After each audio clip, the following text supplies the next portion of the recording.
قرآن کریم میں آتا ہے نا الہاکم التکاثر، تمہیں مال کی کثرت کے مقابلے نے غافل کر دیا ہے. ایک آدمی کہتا ہے میرا مال اس سے زیادہ ہو جائے، دوسرا کہتا ہے اس سے زیادہ ہو جائے، تیسرا کہتا ہے اس سے زیادہ ہو جائے. اللہ تعالیٰ فرماتے ہیں الہاکم التکاثر، یہ کثرت کا جو مقابلہ تم نے شروع کر رکھا ہے اس نے تمہیں اللہ کی یاد سے، جنت جہنم سے غافل کر دیا ہے. حتی زرتم المقابر، یہاں تک کہ تم قبروں میں پہنچ جاتے ہو.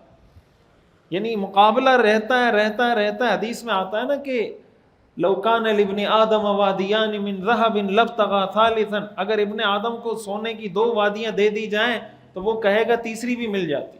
ولا يملأ فاه الا التراب، آپ نے فرمایا اس کے منہ کو قبر کی مٹی کے علاوہ کوئی چیز نہیں بھر سکتی.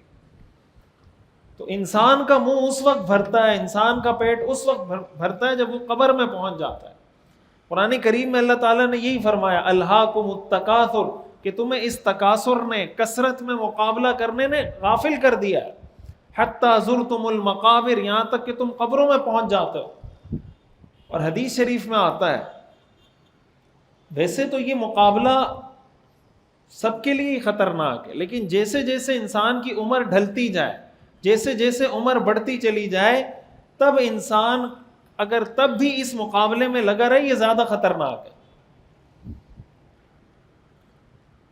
حدیث میں آتا ہے نا کہ یشیب ابن آدم و یشب منہ اثنان، انسان بوڑھا ہو جاتا ہے 2 چیزیں جوان ہو جاتی ہیں اس میں.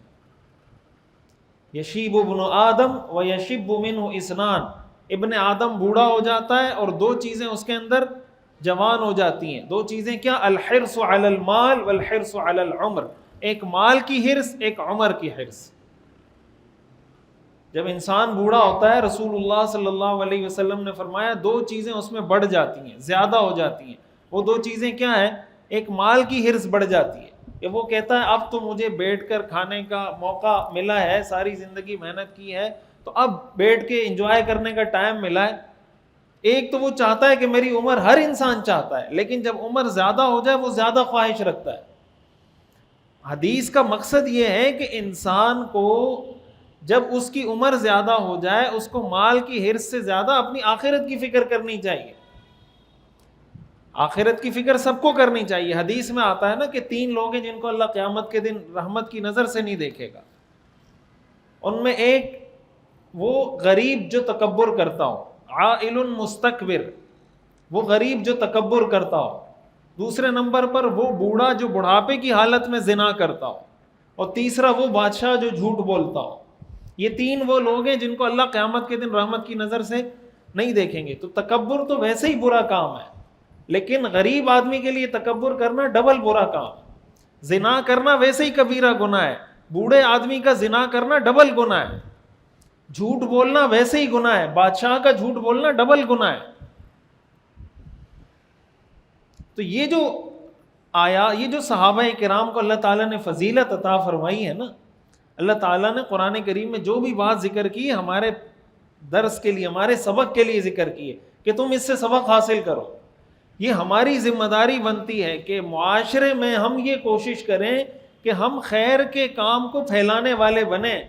ہم خیر کے کام کو، اگر کوئی خیر کا کام معاشرے سے مٹ گیا ہے، ہم اس کے اندر السابقون الاولون کا کردار ادا کرنے والے بنیں.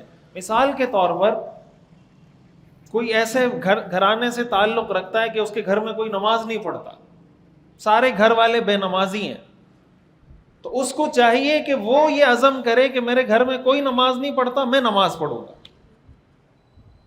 میں فجر کی نماز بھی پابندی سے پڑھوں گا، عشاء کی نماز بھی پابندی سے پڑھوں گا، باقی نمازیں بھی پابندی سے پڑھوں گا. اب یہ اس گھر میں نماز پڑھنا ایک مشکل کام ہے، اور جب یہ سبقت کرے گا، جب یہ پہل کرے گا اور نماز پڑھنا شروع کرے گا، ایک وقت آئے گا کہ اس کی دیکھا دیکھی سارے گھر والے نمازی بن جائیں گے.